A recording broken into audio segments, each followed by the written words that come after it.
Muy buenos días. Hola, ¿qué tal? Juan, director del Departamento de Energía de INEGA, Vanessa y todos los amigos de la feria. La verdad es que, bueno, en todas las jornadas estoy intentando transmitir la alegría general de la Fundación por volver a hacer ferias profesionales, volver a abrir un poco las puertas y conseguir un poquito de más normalidad, no solo en la actividad ferial, sino contribuir un poco a la normalidad general de estos meses, de estos años que nos han tocado vivir y que han sido duros para todos y para todos los sectores. Y por fin, bueno, pues volvemos a abrir puertas, a tener una feria que está en su tercera edición y que le auguramos muchas más. Y quería aprovechar esta jornada del INEGA para dar las gracias precisamente al Instituto Energético de Galicia, con el que desde la primera edición trabajamos codo con codo, que ha aumentado todavía más la apuesta este año y que sin ellos no seríamos capaces de hacer una feria que intenta recoger todo lo que está haciendo no solo nuestra comunidad, sobre todo, sino en principio toda España y todas las empresas que están aquí presentes e incluso las firmas de 13 países que tenemos representadas en feria y transmitirle pues ese agradecimiento y ese compromiso de seguir siendo parte del sector todos estos años, ir compartiendo todas vuestras vicisitudes, saber lo que os puede interesar para ir planificando las ferias del futuro con las ponencias, actividades y demás actos que más interesen a las empresas participantes y que al final pues la feria cumpla su función de ser un punto de encuentro comercial y de ser punto de encuentro del sector, de fomento de lo que son los proyectos de futuro y por tanto ser útiles y un instrumento de promoción para todo el sector energético. Así que muchísimas gracias y Juan, te doy la palabra. Muchas gracias, Ricardo. Muy buenos días a todos. Muchas gracias por vuestra asistencia a esta jornada organizada por INEGA en el marco de la Feria de la Energía de Galicia. Muchas gracias a la Fundación por su contribución al desarrollo de esta jornada, por su tremenda ayuda al desarrollo de esta jornada y enhorabuena por el éxito que se augura en un tiempo complicado a la vista del éxito, ¿no?, del desarrollo de la feria a lo largo de la primera jornada, ¿no? En esta sesión de hoy vamos a intentar abordar los principales ámbitos relacionados con la transición energética en Galicia, con el foco puesto en ese hito intermedio en 2030 hacia la neutralidad climática en 2050, en donde, como pues bien sabemos todos, el sector energético tiene muchísimo que decir, ¿no? Ámbitos relacionados con tecnologías, con estrategias, con nuevos modelos de desarrollo y con iniciativas que nos deben llevar al máximo aprovechamiento de las fuentes renovables autóctonas y a la aplicación efectiva de criterios de eficiencia energética y circularidad en todas nuestras actividades, ¿no?, de forma que redunden en un impacto positivo y transformador del tejido productivo de la comunidad. Al objeto de abordar estos ámbitos, hemos dividido esta jornada en varios bloques temáticos. Probablemente cada uno de ellos pues, nos diese para una semana de congreso tranquilamente, pero vamos a intentar condensar en esta jornada de mañana los principales aspectos relacionados con esta transición y con esta transición en Galicia en el medio plazo, ¿no? Por lo tanto, vamos a intentar trasladar esa visión a 2030 en algunas de las áreas de entre las muchas en las que trabajan las entidades, ¿no?, y en las que participan las entidades de los ponentes que hoy tan amablemente nos acompañan y desde aquí, desde luego, agradecer el interés, las facilidades y la predisposición de todos ellos para su participación en esta jornada. Sin más, y como pues hemos empezado con cierto retraso la jornada y vamos con ella pues ya de inicio ya íbamos con ella bastante condensada, vamos a dar paso al primero de los bloques temáticos dedicado a las fuentes de energía renovable, eficiencia energética y nuevos modelos de desarrollo. Y bueno, pues esperando que esta jornada de hoy resulte de gran interés para todos. Por lo tanto, bueno, pues yo creo que podemos ya dar inicio, ¿no?, a la primera de las sesiones, al primero de los bloques, e invitar a los ponentes, a Manuel Fernández, director de proyectos de Ocean Winds, a Susana Benedicto, gerente de procesos de la refinería de Repsol en Coruña, coordinadora de transformación de la refinería de Repsol en Coruña, a Santiago Rodríguez, director de la División de Energía del Instituto Tecnológico de Galicia, y a Luis Manuel Teira, socio director de Teira Abogados. Pues ya, si nos acompañáis en esta mesa, adelante. Ricardo, muchísimas gracias. Gracias. Damos por tanto inicio a esta primera ponencia de este primer bloque. Correrá a cargo de Manuel Fernández, director de proyectos de Ocean Winds. Manuel es ingeniero de minas, directivo con amplia experiencia en los sectores de la energía, renovables, electricidad y gas, y de los servicios profesionales asociados. Desde 2002 está trabajando en el sector de las energías renovables, en diversas responsabilidades dentro de la empresa EDP Renewables y su grupo, y actualmente contribuyendo al desarrollo de la eólica marina flotante como responsable de desarrollo de la empresa Ocean Winds en España. Previamente ha trabajado para Unión Fenosa, en la que fue uno de los partícipes de su internacionalización y diversificación, y anteriormente en la firma Deloitte. Manuel nos va a hablar de la eólica marina en Galicia y de los criterios técnicos y de desarrollo sostenible pues necesarios, ¿no?, para su adecuado desarrollo. Manuel, pues adelante. Enciendo esto. Muy bien. Hola, buenos días a todos. Sobre todo, Juan, muchas gracias por invitarnos a participar en estas jornadas y muchas gracias a los que estáis aquí asistiendo. Sois personas importantes en el mundo de la energía, en Galicia, y para mí es una oportunidad magnífica el explicar un poco sobre el desarrollo de la eólica marina, que bueno, estamos viendo ciertas señales que son un poco confusas, un poco a lo mejor fuera de la línea de lo que es el desarrollo ordenado que va a tener la eólica marina, porque quizás están pensando en criterios demasiado cercanos a la eólica terrestre o a las renovables terrestres.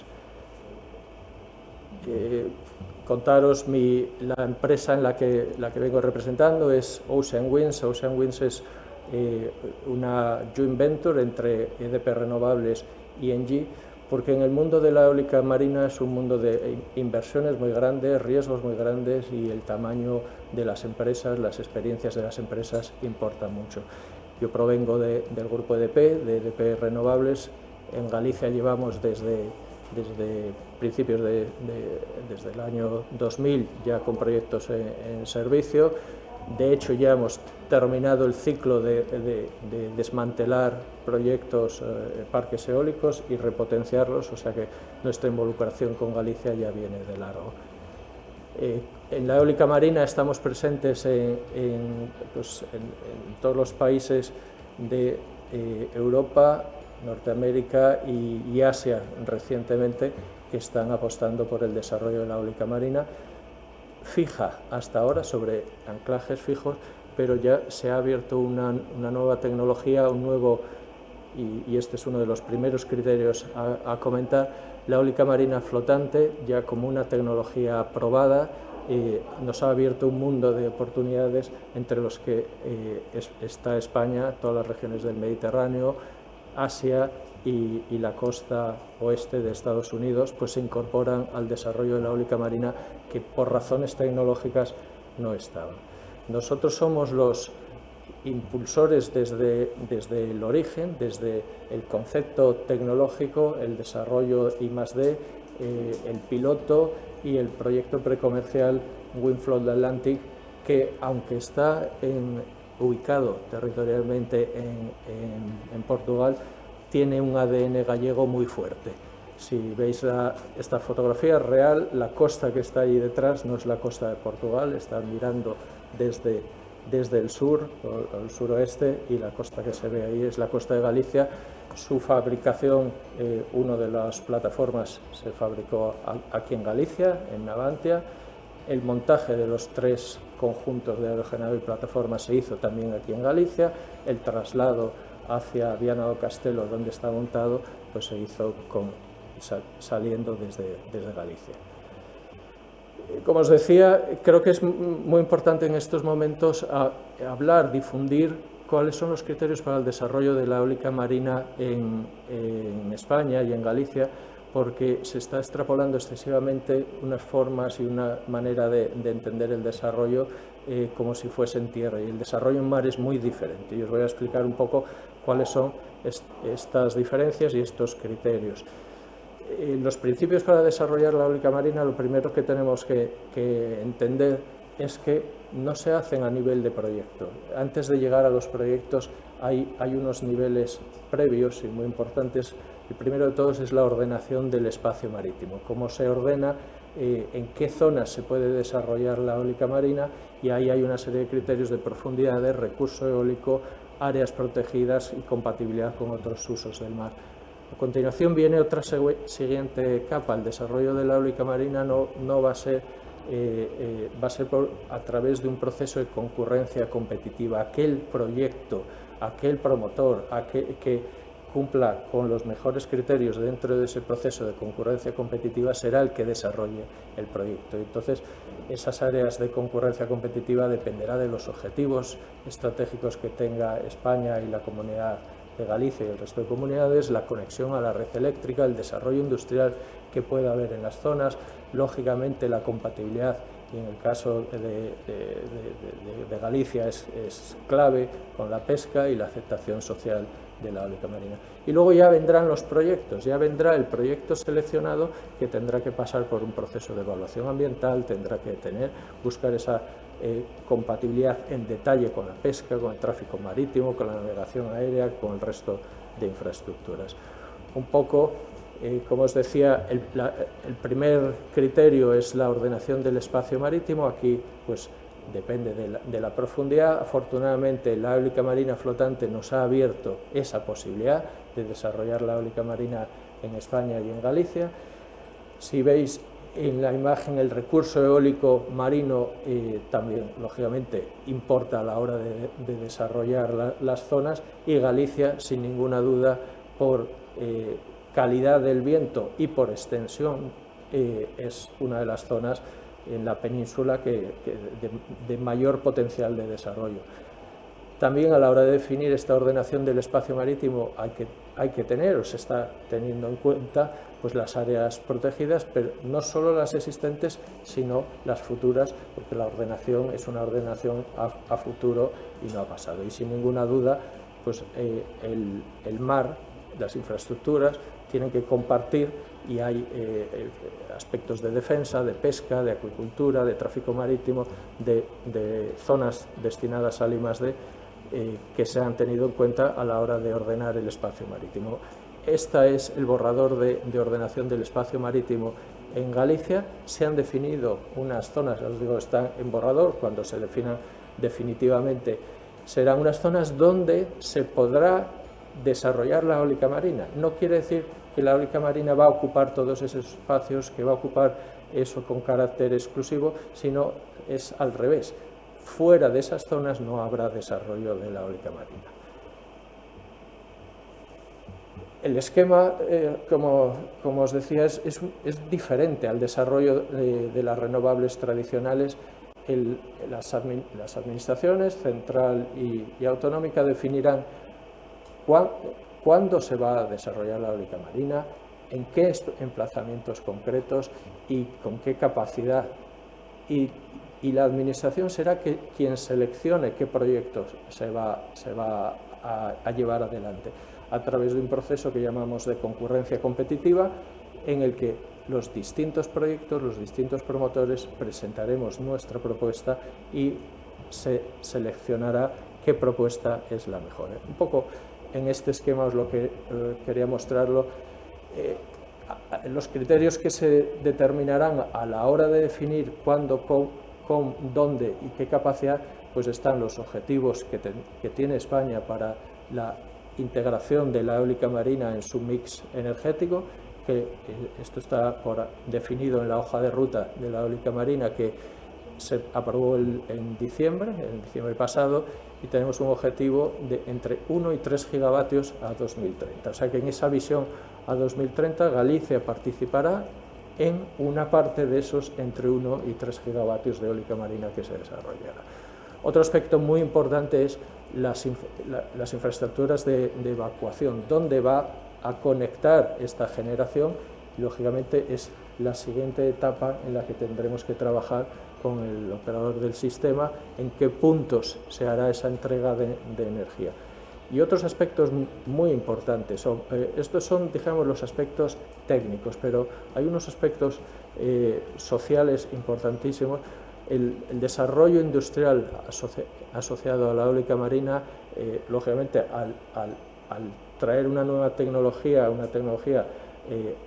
que se apoya en el sector naval, pues el hecho en Galicia existe ya astilleros, existe ya una industria metalmecánica importantísima, y lógicamente el desarrollo de la eólica marina en Galicia tiene todo el sentido, no solo por los aspectos técnicos que comentaba antes, sino también los industriales.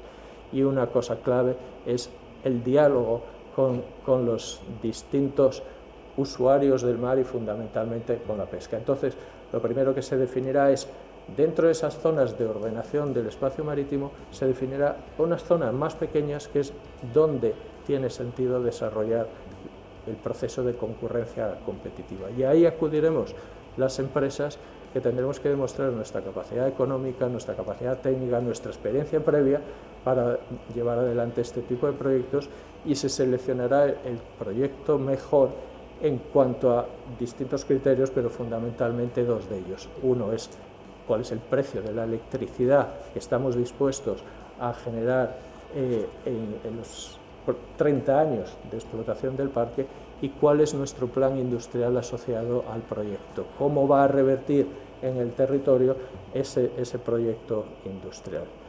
Y en este sentido quiero destacar lo que estáis haciendo en Galicia, lo que está liderando la Xunta con el Observatorio de la Eólica Marina. Ha entendido muy bien estas claves y cómo ese diálogo entre la industria y los promotores eólicos y fundamentalmente los sectores afectados, el sector de la pesca, es fundamental. El diálogo temprano para definir qué zonas son las que vamos a desarrollar conjuntamente es importantísimo, y es un paso que ha dado la Xunta con una gran visión sobre el desarrollo de la eólica marina.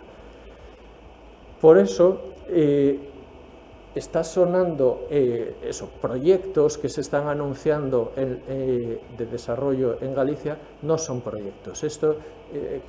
La palabra proyecto es muy grande, engloba muchas cosas. Son expresiones de interés, son promotores que están pensando, están haciendo una serie de consultas previas, pero un proyecto no será proyecto hasta que no pase por este proceso de selección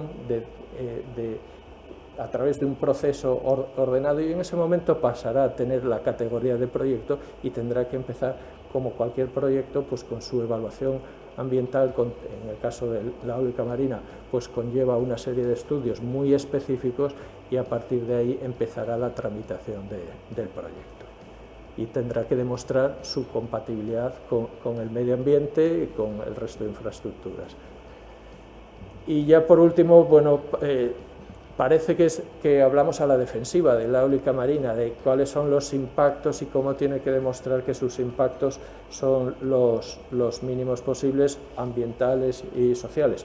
Eso es cierto, pero también quería comentaros qué valores añadidos tendrá un parque eólico marino en reducción de emisiones, en reducción de impactos, el impacto visual, el impacto sobre el territorio. Pensad que estamos hablando de parques marinos en Galicia a 25 kilómetros de la costa, con lo cual su impacto visual será nulo. La presión sobre el territorio, un solo aerogenerador de 15 megavatios equivaldría a 60 campos de fútbol ocupados por una planta fotovoltaica.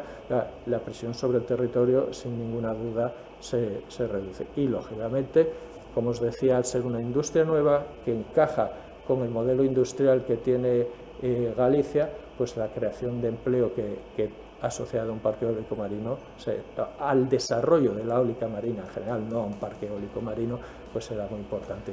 Y todo eso se traduce en una serie de impactos socioeconómicos, pues de las externalidades por la reducción de emisiones o la reducción de la dependencia energética, que la estamos viviendo ahora muy claramente en los costes de la energía, la contribución al valor añadido, la recaudación fiscal asociada a un parque marino.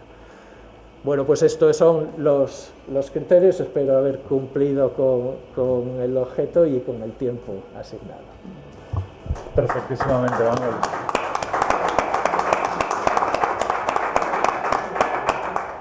Muchas gracias, Manuel, por tu presentación, por tu claridad y por exponer de manera tan clara y meridiana las fases, el proceso y las claves para un desarrollo adecuado de la tecnología y no perder oportunidades, ¿no? Muchas gracias, Manuel.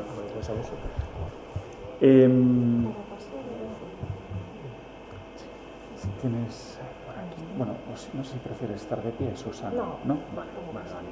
Pues un segundillo.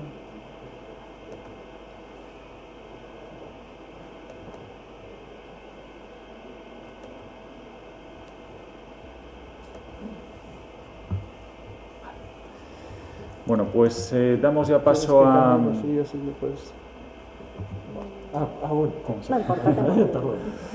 Damos ya paso a nuestra siguiente ponente de este primer bloque temático de la jornada. Ella es Susana Benedicto, coordinadora de transformación de la refinería de Repsol en A Coruña, es ingeniera química por la Universidad Autónoma de Barcelona. Trabajó como investigadora en el Departamento de Microbiología del Instituto de Tecnología de LAN. Trabajó en el Departamento de Ingeniería Química de la Universidad Autónoma de Barcelona, colaborando con varias empresas. Es máster en refino, petroquímica y gas en el Instituto Superior de la Energía. Y desde 2001 hasta la actualidad está vinculada a Repsol. Primero fue técnico en el Departamento de Procesos, donde posteriormente fue coordinadora de gestión energética del complejo y los planes de reducción de CO2 de Repsol Coruña. En esta área estuvo realizando troubleshooting, test runs, simulaciones, ingenierías conceptuales y básicas y auditorías energéticas, entre otras, para finalmente ser nombrada gerente de dicho departamento de procesos, dependiente de las direcciones de producción primero y posteriormente dirección de ingeniería y desarrollo. Y en la actualidad, como comentaba al principio, es coordinadora de transformación de la refinería de Coruña.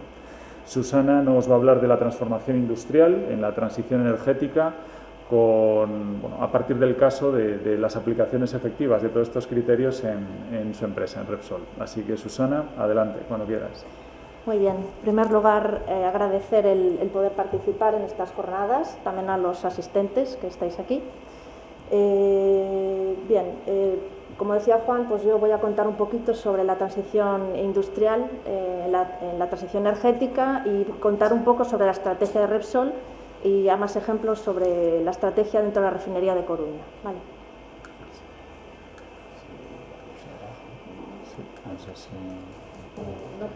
No pasa. No va. No. Te hago yo si quieres. No, si no nos cambiamos de sitio. Sí, bueno, es que no le veo el... No sabía. Es que faltaba esto por conectar, creo, ¿no?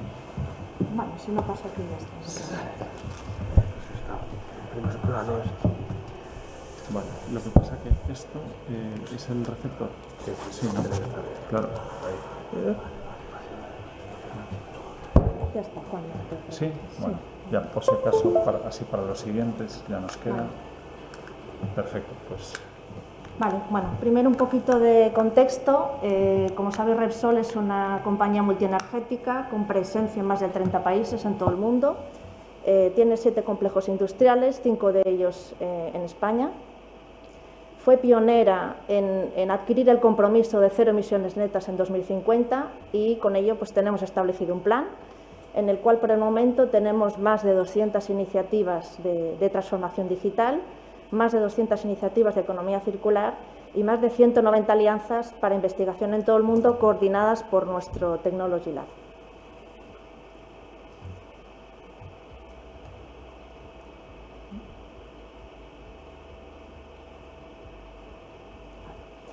Ya en el contexto de la Comunidad Autónoma de Galicia, pues bueno, la refinería de Coruña tiene un peso muy importante, es motor de empleo con 650 puestos directos, 300 puestos indirectos y 3.000 inducidos, con un tráfico importante en el puerto de A Coruña, con un porcentaje de cerca del 70%. Toda esta actividad industrial tiene un peso muy importante y una contribución económica muy destacable, tanto a nivel local como a nivel regional. Entrando ya en la estrategia de Repsol, la estrategia en la transición energética se basa en estos pilares, en estas 5 pilares, ¿vale? Tenemos la eficiencia energética, que después me gustaría hablar unos minutos sobre ello, las energías renovables y la electrificación de los procesos, la economía circular, que también es muy importante, también comentaré después, las tecnologías de captura y uso de CO2 y el hidrógeno de baja huella de carbono como alternativa a la electrificación. Así, con esta estrategia vamos a ir transformando nuestros centros industriales de como los conocemos ahora a hubs multienergéticos en los que les vamos a ir sustituyendo las materias primas fósiles actuales por otras materias de uso más renovable. Vamos a irlas sustituyendo para convertirlas en biocombustibles líquidos, combustibles sintéticos e hidrógeno renovable, ¿vale? Vamos a ir utilizando energías renovables, vamos a incluir tecnología de captura y uso de CO2 y con todo esto pues vamos a llegar a esos hubs multienergéticos, ¿vale? El hidrógeno renovable que vamos a producir, parte lo vamos a consumir en nuestros centros industriales y parte lo vamos a destinar como combustible para el transporte. De esta manera vamos a conseguir reducir esas emisiones de CO2, tanto en nuestros centros industriales, en todo lo que es la producción, que es lo que llamamos el Scope 1 y 2, así como en las materias finales, los productos finales, que es lo que llamamos el Scope 3. Querría hablar unos minutos sobre la eficiencia energética. Creemos que es clave en la transformación, ¿vale? La mejor energía es la que no se consume, es la más económica, es cierto, es así, ¿vale? Nosotros en Repsol llevamos mucho tiempo poniendo foco en esto. Una empresa como la nuestra, muy intensiva en energía, necesitamos poner foco en el día a día en reducir esos consumos energéticos, ¿vale? Llevamos muchos años trabajando en ello. A pesar de que tenemos ese objetivo en el horizonte de 0 emisiones netas en 2050, tenemos unos hitos intermedios, unos objetivos que debemos cumplir. Tenemos objetivos 2025, 2030, 2040 y por ello pues, tenemos establecido un plan con iniciativas concretas. Tenemos más de 50 iniciativas para los 5 primeros años, ¿vale? Basadas muchas de ellas en intentar mejorar esa eficiencia energética, ¿vale? Quería comentaros algunos ejemplos de algunos proyectos que hemos estado poniendo en servicio en el último año y también otros proyectos que llevamos en curso y que creemos que son interesantes, ¿vale? Para compartir. Este proyecto primero fue la sustitución de un turbocompresor que consumía 12 toneladas hora de vapor. Lo sustituimos por un nuevo compresor centrífugo accionado por motor de alta velocidad, ¿vale? Además tiene cierres de gas y cojinetes magnéticos, lo que hace que sea una máquina muy eficiente y que tenga un consumo energético mucho más bajo que la máquina anterior, ¿vale? La pusimos en marcha el año pasado, fue una inversión con un CAPEX de 16 millones de euros y estamos viendo un ahorro energético muy bueno, incluso superior al esperado teóricamente, ¿vale? Estamos viendo una reducción de CO2 cerca de 15.000 toneladas anuales. Este otro proyecto es un proyecto que hicimos en la unidad de Curdo 1. Consistió en varias modificaciones dentro de la unidad para mejorar la eficiencia energética en la misma. Incluimos nuevas carcasas de intercambio con equipos de alta eficiencia e hicimos modificaciones tanto dentro de la fraccionadora principal como alguna de las extracciones para mejorar y optimizar la unidad energéticamente. El resultado fue muy bueno, lo pusimos en marcha a mediados del año pasado y fue una inversión de cerca de 4 millones de euros y estamos teniendo un ahorro muy interesante de cerca de 6.500 toneladas de CO2 anuales. El sistema IBEN es un proyecto en el que estamos trabajando ahora, es la automatización del ratio óptimo de aire a los quemadores de los hornos, ¿vale? Con esto conseguimos una distribución homogénea en todos los quemadores y, por tanto, la combustión es más eficiente y reducimos el consumo energético en los hornos, ¿vale? Esperamos ponerlo en marcha en los próximos años, ¿vale? Vamos a enfocarnos en los hornos más grandes y esperamos una reducción de emisiones de más de 4.000 toneladas de CO2 anuales. Este es otro proyecto en el que estamos trabajando. Se trata de recuperar al máximo la energía de los humos de los hornos, ¿vale? Y este es un claro ejemplo de proyecto de eficiencia energética en el que hemos tenido que acudir a tecnologías de alta innovación, incluso poco practicadas en la industria, ¿vale? Hemos tenido que acudir a precalentadores de materiales poliméricos, materiales inoxidables de alta aleación, para evitar corrosión ácida ante el enfriamiento de los humos, ¿vale? Esperamos poder ponerla en marcha también en los próximos años y, bueno, como decía, pues esperamos pues una reducción de emisiones interesantes alrededor de 3.000 toneladas anuales. Quería también poner foco en la digitalización. Es muy importante la digitalización, tanto en la eficiencia energética como en la transición, ¿vale? En la transformación. Tenemos en Repsol todo un paquete de iniciativas de digitalización. Quería destacar en concreto este proyecto de eficiencia energética que se llama Matrix. Este lo pusimos en marcha ahora hace un año en la refinería de Coruña. Se trata de un optimizador predictivo global de todas las redes, de todos los utilities de la refinería. Esto incluye todas las redes de vapor, de fuel gas, de hidrógeno y de electricidad, ¿vale? Lo que me da es la solución óptima del conjunto, ¿vale? Fue un proyecto muy retador, todas las redes están interconectadas y la verdad es que fue complejo, pero finalmente el resultado ha sido muy bueno. Estamos teniendo reducción de cerca de 10.000 toneladas de CO2 anuales y bueno, lo pusimos en marcha en Coruña, hicimos el MVP y tras los buenos resultados pues está escalando a otras refinerías. También quería hablar un poquito de circularidad, ¿vale? Nuestra transformación, ver un poco cuál es nuestra estrategia, ¿vale? En Repsol entendemos la circularidad desde una doble perspectiva. Por un lado lo vemos como solución a la descarbonización. Tenemos que cumplir un objetivo de reducir 7 millones de toneladas de CO2 en 2030. Esto supone más del 10% del objetivo nacional. Pero por otro lado lo vemos como un canal para el uso eficiente de residuos, ¿vale? Todas estas plataformas de circularidad que se van a ir generando tienen beneficios indirectos, son tractores en diferentes aspectos de los ecosistemas locales, zonas rurales, así como de ecosistemas tecnológicos, centros tecnológicos, universidades, startups, etcétera. Por tanto, pensamos que puede tener un fuerte impacto a corto plazo si aceleramos la implantación de este tipo de iniciativas. Las iniciativas de circularidad de Repsol lo vemos como parte de la solución y contribuirán a cumplir con el objetivo de reutilización y reciclaje y también de minimización de residuos en vertederos, ¿vale?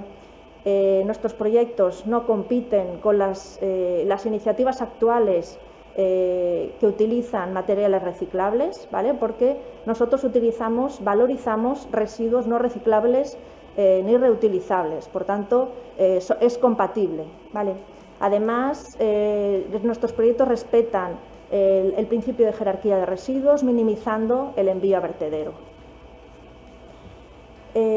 Respecto al combustible de baja huella y gases de renovables, disponemos de alternativas para la movilidad, para los diferentes tipos de transporte, desde biocombustibles sostenibles a combustibles de residuos, que ya estamos metiendo en las refinerías en la actualidad, pasando por gases renovables, biometano, bio-LPG, hidrógeno renovable, más a corto plazo, y ya un poquito más a medio plazo tenemos los combustibles sintéticos o los e-fuels, a partir de ese hidrógeno renovable y la captura de CO2.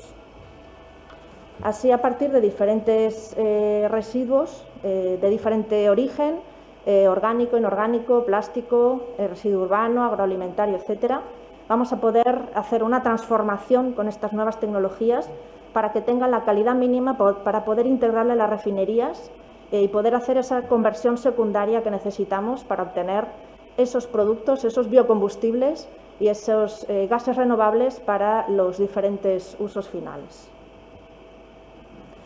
Hay diferentes rutas tecnológicas, algunas ya están muy extendidas desde hace años. La ruta lipídica, esterificación, ya las tenemos implantadas en todos los centros industriales. Hay otras como la fermentación a etanol, que ya están listas para escalar a nivel industrial. Y luego hay otras como la gasificación, pirólisis, electrólisis de hidrógeno, bueno, pues que tienen una maduración más baja, tienen más incertidumbre y por tanto tienen asociado un CAPEX más elevado. Este tipo de iniciativas van a necesitar de subvenciones para poder seguir adelante. En Repsol estamos trabajando con todas ellas, tenemos iniciativas en todas ellas y bueno, pues estamos ahí, ¿no? También queremos maximizar nuestros proyectos, incluyendo a socios, ¿vale?, en toda la cadena del valor de los proyectos, desde el abastecimiento y pretratamiento de materias primas, hasta el desarrollo de tecnología y operación, incluyendo plantas de demostración y llegando hasta el uso final. En Repsol tenemos un plan de transformación en los 5 sites que tenemos aquí en la península, en todos ellos promoviendo la economía circular y el desarrollo tecnológico. Quería comentar también, muy breve, sobre un tipo de iniciativas que estamos llevando a cabo también en las refinerías. En concreto en Coruña estamos estudiando inversiones para hacer modificaciones en las instalaciones existentes para poder incrementar el coprocesado de aceites para poder convertirlos en biocombustibles, ¿vale? Ya desde el 2012 estamos tratando aceite vegetal, ¿vale?, para obtener un biodiesel. En los últimos años estamos haciendo estas inversiones para incrementar tanto esa producción de biodiesel como la producción de biojet, ¿vale?, para la flota aérea, ¿vale? También estamos estudiando otro tipo de residuos, ¿vale?, como por ejemplo el aceite usado de cocina. Hicimos una prueba en el pasado mes de julio en el que tratamos un primer lote de 500 toneladas de aceite de fritura, en el cual obtuvimos un hidrobiodiesel que, bueno, pues que es muy interesante porque supone una reducción de hasta el 90% de las emisiones de CO2 en vehículos, ¿vale?, respecto a un gasóleo mineral. Además de todas estas iniciativas, como comentaba, desde la refinería de Coruña también estamos inmersos en una serie de proyectos que incluyen nuevas tecnologías que van a comportar nuevas plantas, algunas fuera de la refinería y, bueno, pues que estamos ahí, ¿no? Ya por último, y acabo, mencionar simplemente otros proyectos que están un poquito más avanzados en otros sites, ¿vale? Tenemos la planta de biocombustibles de Cartagena, que va a ser la primera en España 100% de biocombustibles, con un CAPEX de 188 millones de euros y una reducción de CO2 estimada de 900.000 toneladas de CO2 anuales, ¿vale? La planta de combustibles sintéticos de Bilbao va a ser la primera del grupo, va a incluir una nueva planta de hidrógeno electrolítico y va a utilizar CO2 capturado de la refinería de Petronor, ¿vale? Estos combustibles sintéticos tienen asociados 0 emisiones netas y además pueden usarse en los actuales motores de coches, camiones y aviones. Ya por último, el proyecto de los ecoáridos. Este es un proyecto que llamamos de mineralización, en el cual a partir de cenizas de incineración y CO2 capturado de la refinería vamos a obtener estos ecoáridos válidos para la construcción. Este proyecto se le concedió un Innovation Fund Small Scale el año pasado y bueno, es un proyecto muy interesante que podría ser escalado a otras refinerías. Y esto es lo que os quería contar. Muchas gracias.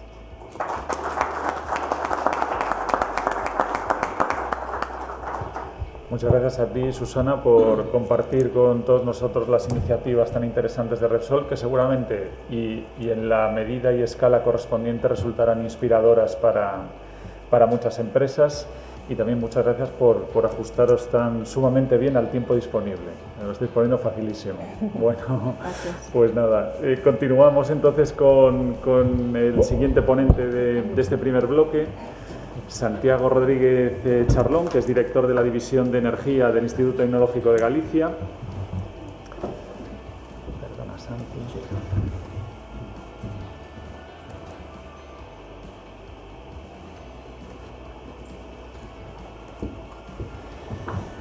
Es ingeniero industrial por la Universidad de A Coruña, MBA por la Escuela Europea de Negocios y máster en Diagnóstico y Gestión Tecnológica en la empresa por la Escuela de la Organización Industrial, la Escuela de Organización Industrial.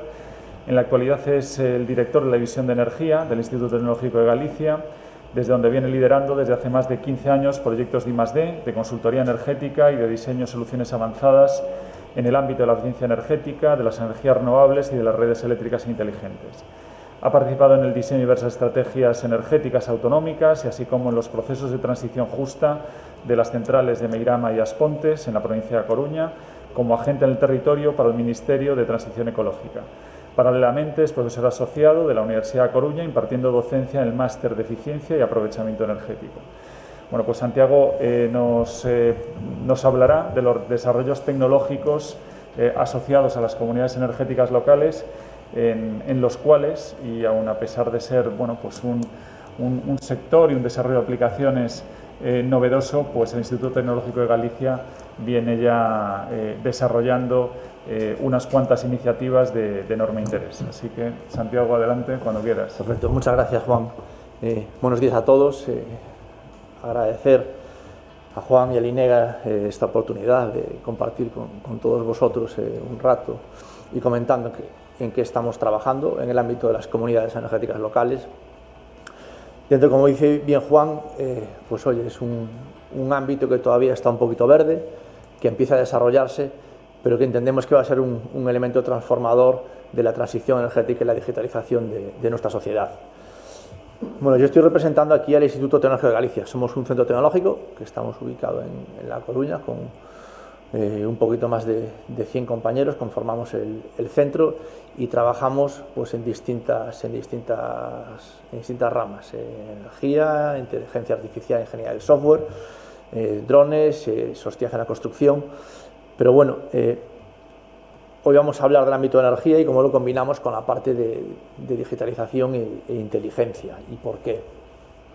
Bueno, llevamos ya unos años hablando del concepto de comunidades energéticas. Se viene hablando a nivel europeo como que tiene que ser una palanca de transformación de nuestra sociedad en la cual se pone en el centro, en el ojo, al ciudadano. Y alrededor de él tienen que estar todas las soluciones tecnológicas que van apareciendo a día de hoy, desde el despliegue masivo de las renovables, desde la digitalización, desde el hidrógeno, el almacenamiento, y que el ciudadano sea el centro de toda esta transformación y dotarlo de herramientas para empoderar al mismo y en su toma de decisiones.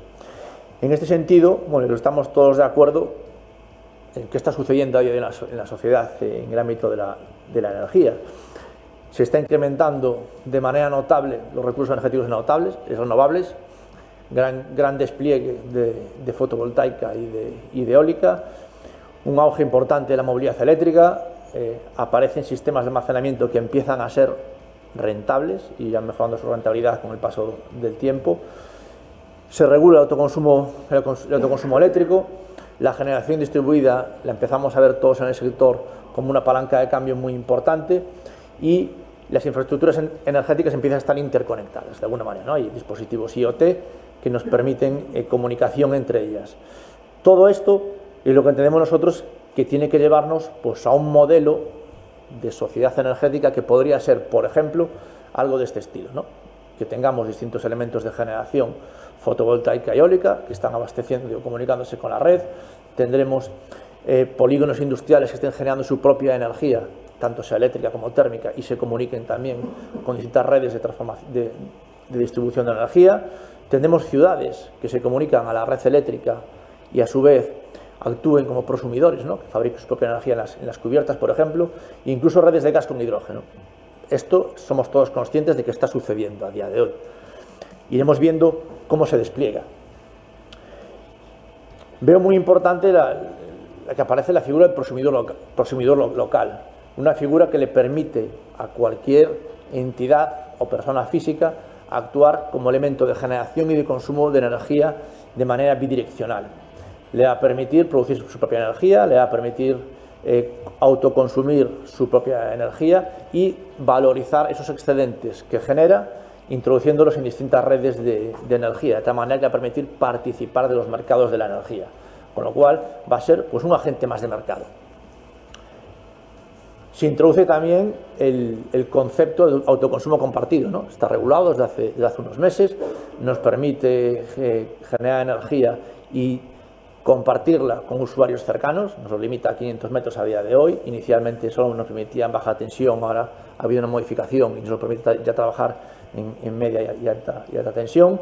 Bueno, y tendremos varios modelos, unos a través de la propia red eléctrica, interconectándose los distintos consumidores, a través de una línea directa construida específicamente para esta comunidad energética o autoconsumidores que comparten energía, o incluso vemos que se permite pues una agrupación de prosumidores y consumidores que estén deslocalizados, lo que se denomina pues una agrupación virtual.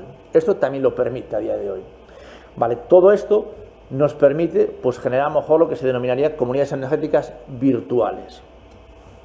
De tal manera que esto es ya lo que entendemos hacia dónde vamos. Vamos hacia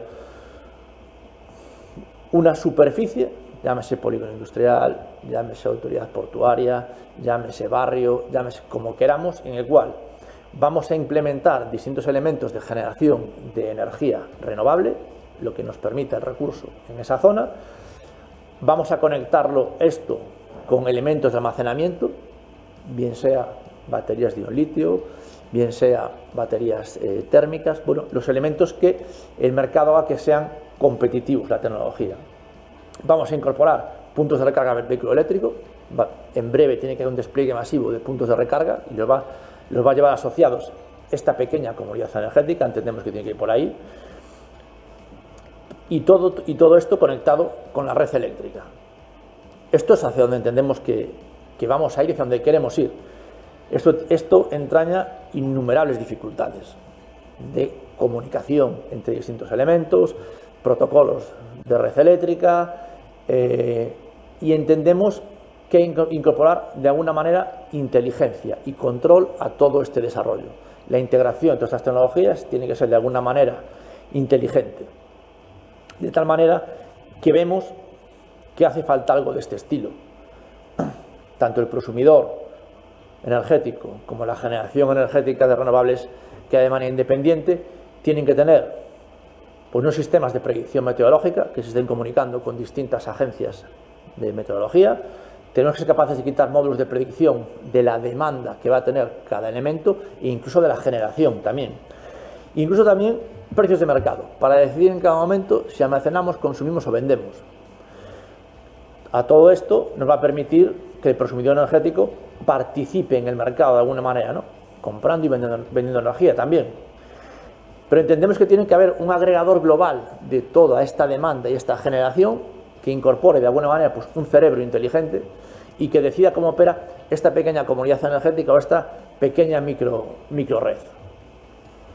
De tal manera que vemos que tienen que aparecer distintos elementos, distintos retos tecnológicos para dar solución a estas nuevas comunidades energéticas locales. Por un lado, hay que trabajar en el diseño y planificación de estas comunidades energéticas de manera ordenada. Aparecerán modelos de negocio innovadores que ahora mismo no están contemplados, como puede ser el agregador de la demanda, el peer-to-peer, prosumidor, bueno, distintos elementos, o incluso poder participar de servicios de balance del mercado eléctrico. Y para lo cual habrá que dotarlo de un software de gestión, como comentábamos, que lleve asociados una serie de algoritmos de control que permitan predecir y decidir cuál es la manera óptima de operación de todos estos elementos. Estaremos todos de acuerdo que este software de control o de gestión va a recibir una cantidad ingente de datos y va a tener que tener por detrás un motor con un tratamiento avanzado de datos y que vamos a tener que incorporar técnicas de predicción a muy corto plazo para poder decidir en cada momento si entramos en mercado, si almacenamos, si consumimos o hacer repartos de flujos de energía entre distintos participantes de la comunidad energética.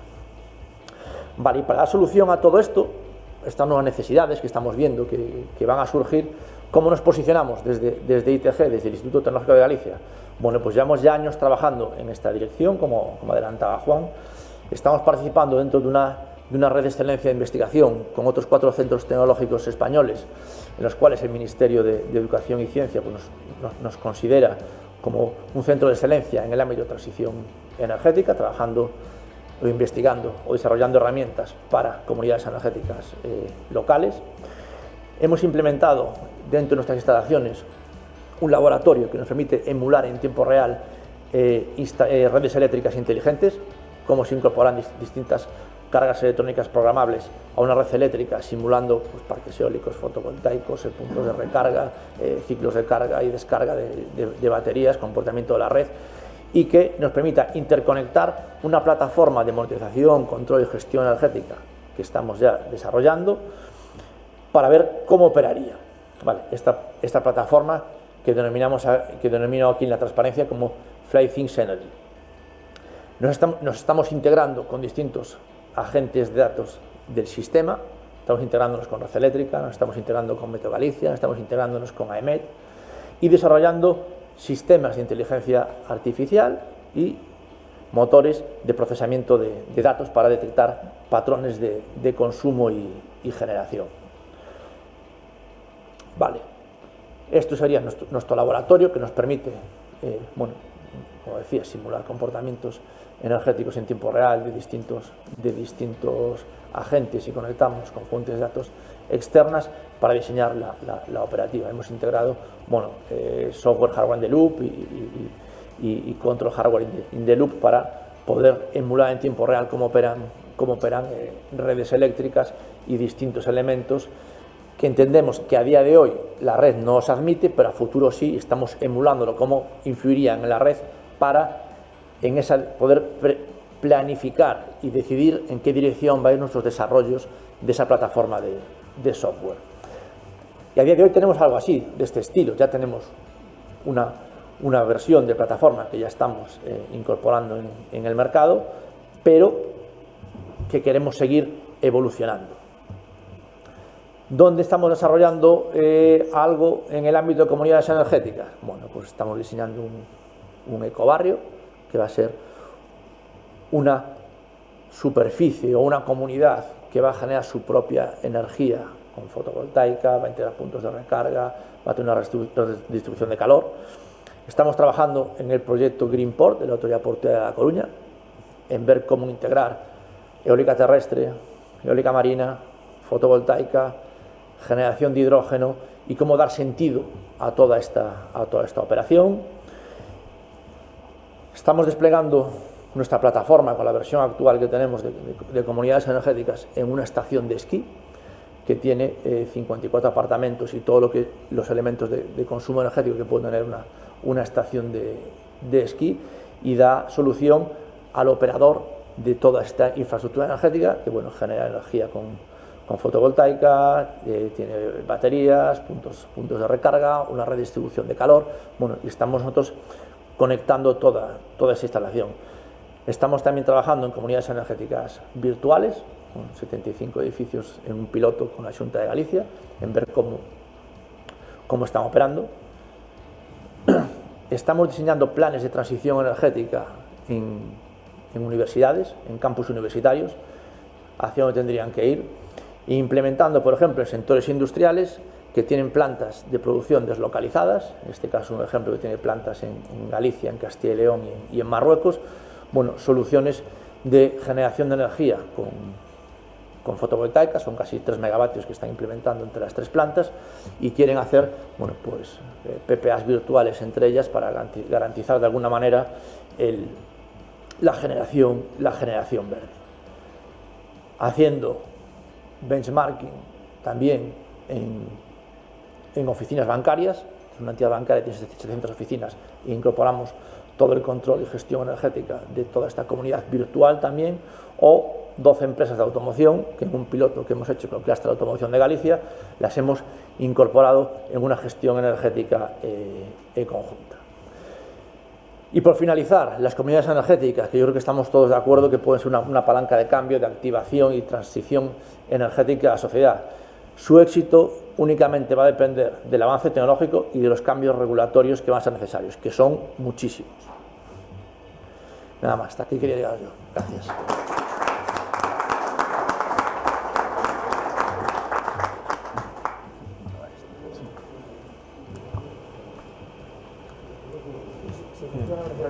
Si no puedes funcionar.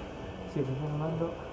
Sí, lo que pasaba antes es que no tenía el receptor colocado, pero ya está, ya está colocado y comprobado antes. ¿Sí? Sí, tú estás, si quieres. Sí, sí. ¿Dónde? Luis, ¿vas a estar de pie? Sí, de pie. Perfecto, pues El otro, ¿no? muy bien.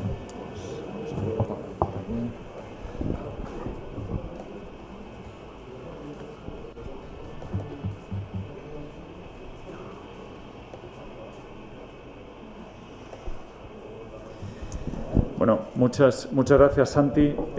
Muchas gracias por mostrarnos cómo en paralelo al desarrollo de nuevos modelos energéticos, ¿no?, como son las comunidades energéticas locales, se están desarrollando también soluciones de digitalización avanzada para su adecuada implementación, ¿no? Y desde luego no se puede entender esta transición energética sin una transformación hacia lo digital, hacia las herramientas digitales de información y comunicación avanzadas que permitan la implementación efectiva, ¿no?, de todos estos nuevos modelos. Así que, Santiago, muchas gracias. Damos ya paso al siguiente ponente de este bloque, que es Luis Manuel Teira Otero. Él es socio director de Teira Abogados. Luis es un abogado compostelano, licenciado en Derecho por la Universidad de Santiago de Compostela, máster en Derecho Internacional de los Negocios en ESA de Barcelona.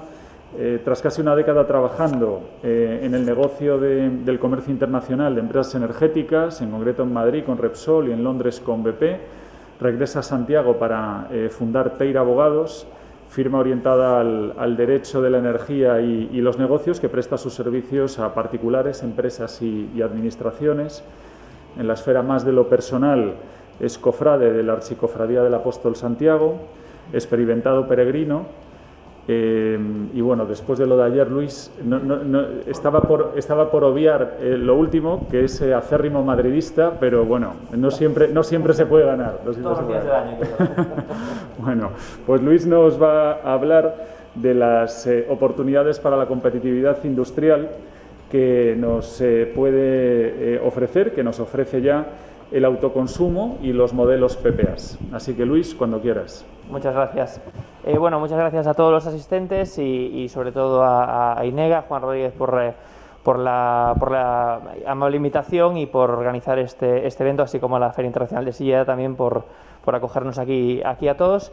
Y bueno, tengo el privilegio de hablar el último porque al final puedo también condensar un poquito, ¿no? Hay que aprovechar la energía que se genere en la eólica marina, hay que ir más allá que la eficiencia energética con medidas como comentaré, como la compraventa de energía o el autoconsumo. Y bueno, un tema que iba a tratar ya se ha tratado con mucha mayor profundidad y conocimiento, que es el de las comunidades energéticas locales, así que bueno, seguiré la estela y agradezco el ir el último.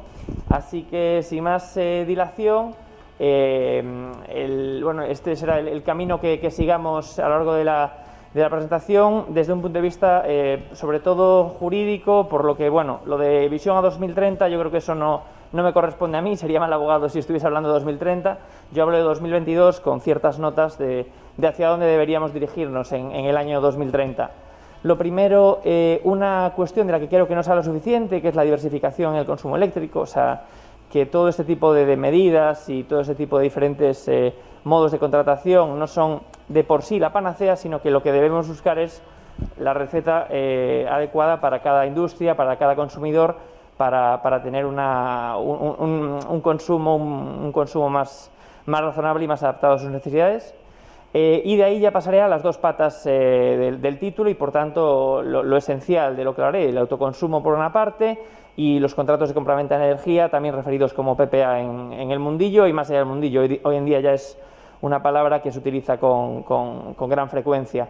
Y bueno, aquí tengo una serie de notas que iremos viendo en detalle a lo largo de la presentación, no es necesario ahora distraernos. Lo primero, bueno, una gráfica que, como pueden ver, es bastante rudimentaria, con lo cual es de creación propia, puedo admitirlo sin problema. Y lo que quiero aquí resaltar es, por una parte, en la raya azul, la grandísima discrepancia que todos conocemos entre los precios reales que ha habido de promedio en los últimos años. He utilizado el promedio de enero de este año como representativo de 2022 y bueno, vemos que está disparada, no es una cosa que tenga correlación de un año al otro. Entonces pues bueno, tenemos que ser conscientes de eso y que esa volatilidad es inherente y que además vivimos en una época en la que es especialmente palpable. Después la raya verde es ¿qué marcaban los futuros 12-24 meses antes? O sea, no está hecho al céntimo, pero bueno, esto simplemente es para que sepamos lo que son los futuros. Los futuros son un instrumento financiero para tratar de establecer coberturas, para mitigar riesgos, pero no son una bola de cristal, no son adivinos. Entonces, se puede confiar en los mercados de futuros, pero hasta cierto punto. Es decir, ahora, por ejemplo, estas aseveraciones que están haciendo, que a partir de 2024 baja la luz sí o sí, bueno, veremos porque yo no sé cuántas de esas personas en el 2018 preveían el COVID en el 2020. Entonces, soy muy escéptico con estas cosas. No sé si por abogado o por gallego o por una cosa de las dos. Una mezcla de ambas. Entonces, bueno, y por último, lo ideal es un coste eléctrico competitivo, estable y garantizado, ¿no? Eso es lo que querríamos todos, pero bueno, iremos viendo a lo largo de la presentación hasta qué punto es posible y hasta qué punto hay que aceptar ciertas incertidumbres. El autoconsumo, bueno, la definición la tengo por aquí de la ley, que es muy sintética. Habla del consumo de energía eléctrica proveniente de una instalación de producción próxima a otra de consumo y asociadas entre sí ambas instalaciones. Y bueno, nos deja bastante claro de lo que se trata. Después ya entran diferentes modalidades. Por ejemplo, esa proximidad pues se define los 500 metros famosos, la conexión a la misma red, etcétera. Como comentaban anteriormente los compañeros de mesa, existe la modalidad individual así como la colectiva, se pueden compartir la generación entre diferentes consumidores. Y por último, la modalidad de verter los excedentes a la red o instalar un sistema antivertido y lo que no se consuma se pierde. Que bueno, eso depende de las necesidades de cada consumidor y lo que pueda o no pueda invertir en una instalación. ¿Qué ventajas otorga el autoconsumo? Pues evidente, ¿no? Bueno, para empezar hay una serie de exenciones de cargos y peajes en determinados casos que suponen ya un ahorro inmediato en cuanto la instalación empieza a producir, así como la posible compensación de excedente. Y la que para mí es más evidente es la que conlleva la generación distribuida renovable, que es otorgar mayor fiabilidad al sistema eléctrico y además descarbonizándolo. En cuanto a retos actuales, eso, mencionaba ahí las comunidades energéticas, lo que se mencionaba antes. Por una parte, normativo, que es lo que yo más percibo, que hay ciertas incertidumbres todavía en cómo se va a ejecutar esto. Llevamos muchos años hablando de ello, pero claro, es lógico porque es una figura muy nueva y muy ambiciosa. Y después está el tema tecnológico, sin el cual pues no funcionarán o funcionarán mal. Y por último, por cerrar el autoconsumo, la venta excedente. Sería un poco polémico, pero bueno, creo que la retribución debe ser un poco más atractiva para que la gente se decida de verdad a instalar, a ser ambiciosos en sus inversiones de autoconsumo y a vertir a la red, porque así aumentaría la rentabilidad de dichas instalaciones. Empezamos ya con los PPAs, porque es un tema peliagudo, y quería arrancar pues de manera amable con un par de gráficas para representar que somos potencia en esto. O sea, España en concreto, y creo que Galicia además, tenemos un potencial especial en este asunto.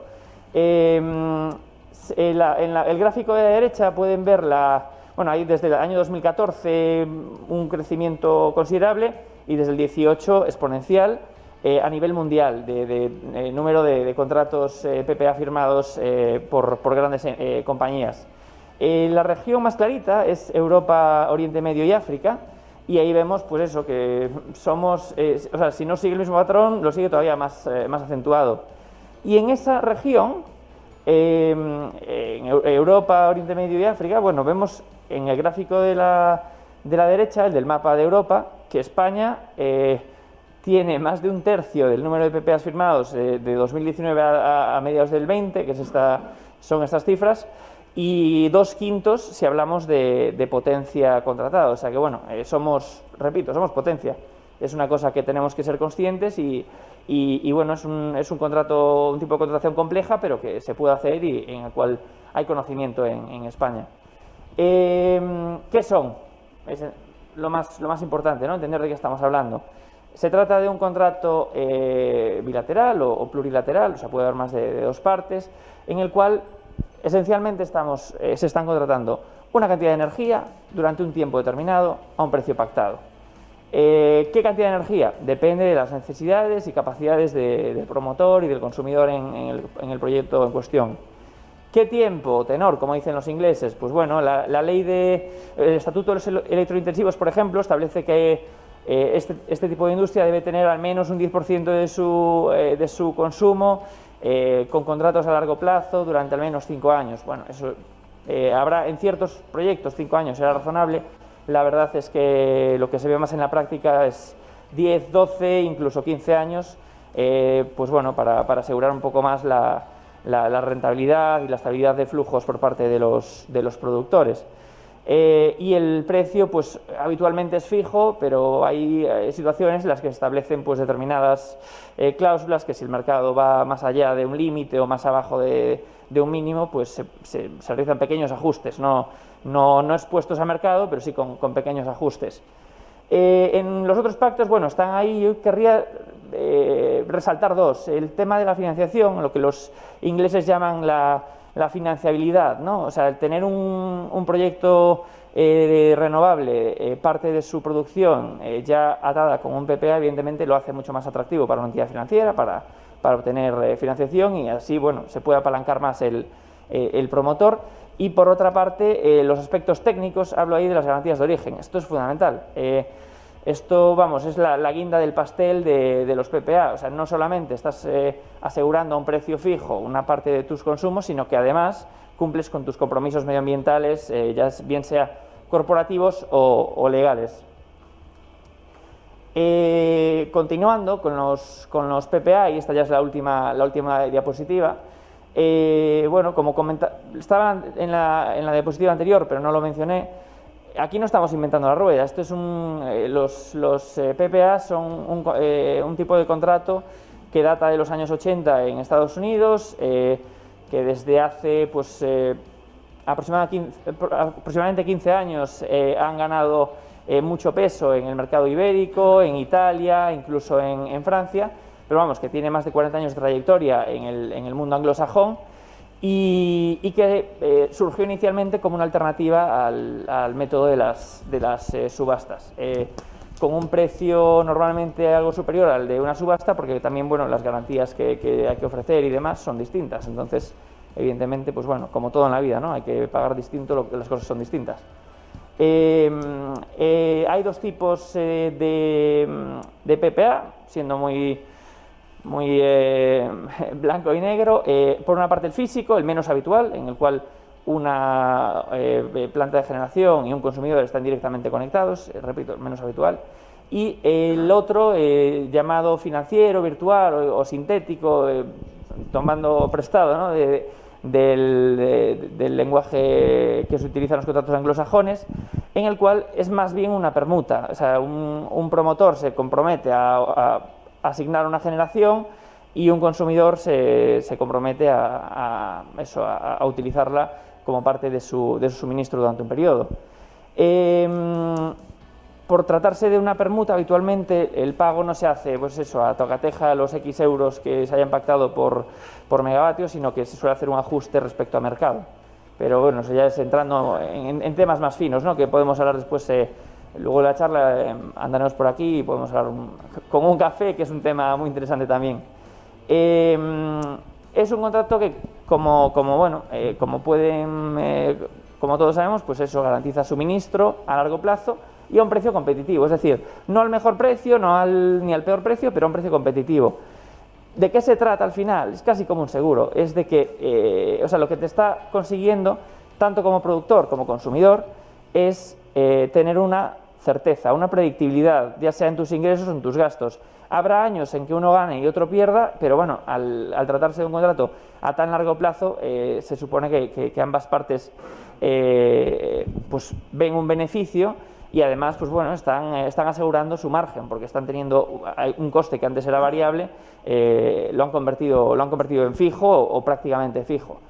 Además el tema de la financiación y además como mencionaba antes, la capacidad de cubrir los compromisos medioambientales que hoy en día están tan en boga y bueno, y no harán sino endurecerse con el paso de los años, ¿no? Esto no va a ir a menos. Por último, mencionar que bueno, es un contrato que como pueden imaginar me ha llevado 3 diapositivas en lugar de la una que dediqué al autoconsumo, con lo cual se trata de un asunto complejo.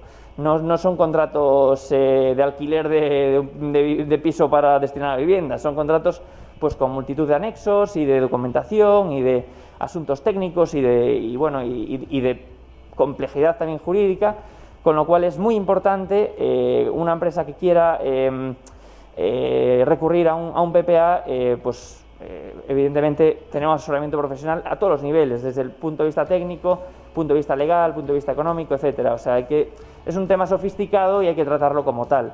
Y, por ejemplo, ahí está el tema de eso, de las obligaciones de comunicación al operador del sistema, red eléctrica, que han de hacerse de un modo determinado, hay que asegurar que han sido comprendidas de manera correcta por red eléctrica, para evitar sustos en el futuro, que, bueno, desgraciadamente sucede más de lo que deberían, pero bueno, que es lógico porque, bueno, son contratos muy completos que contienen mucha información. Y ya por cerrar, y creo que sí, voy bien de tiempo, queda un minutillo, las conclusiones, ¿no? Al final, lo que me proponía era explicar o demostrar por qué el autoconsumo y los contratos de compraventa de electricidad son herramientas que pueden derivar en la mejora de la competitividad industrial en general y en Galicia en particular. Y bueno, creo que así es.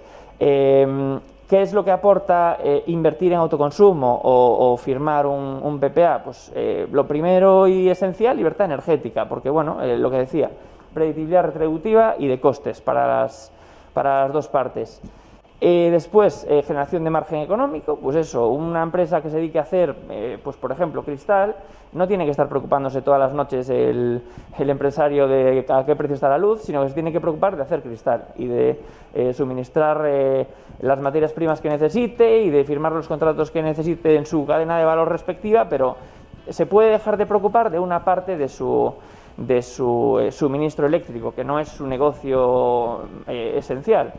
Y por último, y no por ello menos importante, como se suele decir, el tema de la descarbonización. Hoy en día, bueno, creo que es un tema socialmente muy importante, que la sostenibilidad de las empresas no tiene que ser solo económica, como en el pasado se ha puesto más el énfasis, sino que además debe ser medioambiental. Y bueno, las empresas que adoptan ese tipo de políticas ven que no solamente es un tema de publicidad o bueno, como se dice por ahí, de lavado y demás, sino que hace que todos sus socios, sus trabajadores, sus clientes, etcétera, estén mucho más alineados con los objetivos y la manera de hacer de la empresa, con lo cual, bueno, este es un tema esencial. Así que, bueno, por cerrar, quería agradecer de nuevo la invitación y bueno, espero haber sido conciso y claro en los temas que quería tratar y nada, les agradezco a todos su atención.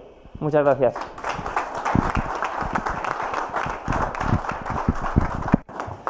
Muchas gracias, Luis, por recordarnos el enorme potencial existente en España y en Galicia, que aun siendo una realidad a día de hoy, pues todo lo que nos queda por desarrollar, ¿no?, en cuanto a la viabilidad de la mejora de la competitividad de las empresas, pues basadas en contratos a medio y largo plazo, ¿no?, de suministro energético basados en renovables, ¿no? De ahí la necesidad de continuar ampliando, promoviendo y contribuyendo al desarrollo del despliegue de renovables que puedan dar cumplida respuesta, ¿no?, a través de mecanismos como estos a las necesidades de las empresas.